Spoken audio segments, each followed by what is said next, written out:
Hi everyone, Mike here, and today I'm going to talk to you about how you can use automation to manage the tasks that come at you via email. I know email can be a burden or even a bane, but email is so much more automation friendly than pretty much anything else that I actually kind of like it. Before you run away screaming from the scary man who likes email, let me show you my automation for sending emails with tasks to OmniFocus. Then I'll show you how I made the whole thing. Hopefully, that helps you understand where I'm coming from. Step 0 of processing my email is having some high quality email rules to do some filtering for me. This is a huge time saver, and I have a whole blog post written about that right here. With that automated filtering done, step 1 is to delete or archive anything that made it through the filters, but that I don't need to respond to. At the same time, I'm also responding to any emails that require less than 2 minutes of my time. Classic GTD stuff. While I'm doing that GTD style processing, I'm also keeping an eye out for those hefty, multifaceted emails that I need to dissect, or anything that has an action item that's going to take more than 2 minutes. When I see one of those, I'll press the caps lock key and the letter E. This kicks off a Keyboard Maestro macro, which will make an action item for that email in OmniFocus with a link back to that email in Apple Mail, where that message has been archived.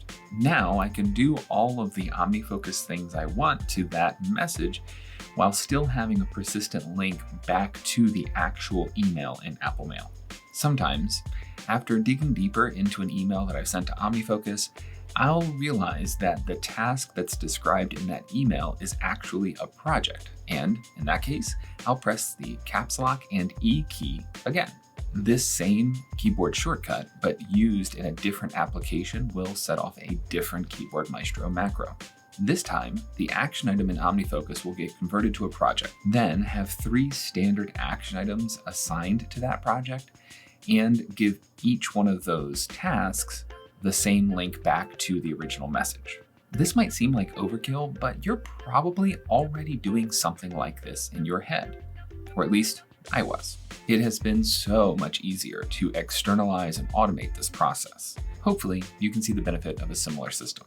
So if you sat through that part of the video, I'm going to guess that you want to see how to do this yourself. The first thing I had to do was assign a keyboard shortcut to the OmniFocus Services extension in macOS. You can do that by going to System Preferences, Keyboard, Shortcuts,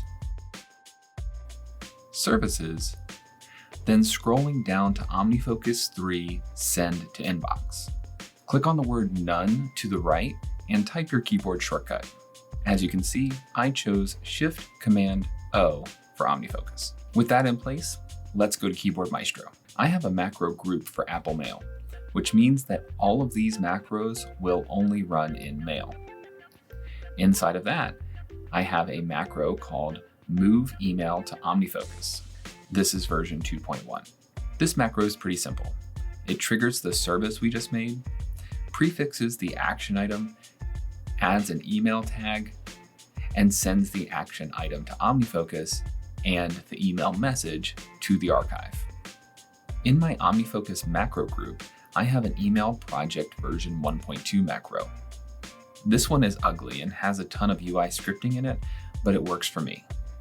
The first group is about converting the action item to a project and changing the name of the project. Basically, taking out the process this email : prefix I added before, and then taking the email subject line and adding it to a 3-action task paper list.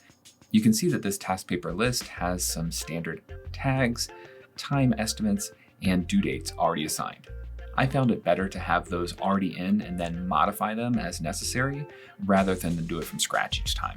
The next part of the macro, again, through some ugly navigation, grabs the link in the email that came from Apple Mail and copies and pastes it into the action items I just made.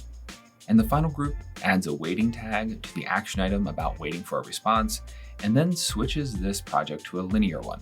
Over the years, I've managed my emails using flags, foldering systems, and even forwarding emails to a Trello board, just to name a few. Using each method, I have missed something or messed up more than once, or I just burned it down because it was all too cumbersome. Since I've been using this automation, I have handled incoming tasks so much better and used less mental energy doing it. This exact system might not work for you, but hopefully it got you thinking about something that might. Again, if you want to download the macros that I showed you here, or you want to find some additional resources, there is a link in the video description below to a post on my site that has everything you need. If you want to rewatch any part of this video, there are timestamps in the video description below. And finally, I hope this video helped you. If it did, please consider liking, sharing, or subscribing. There will always be more content like this coming.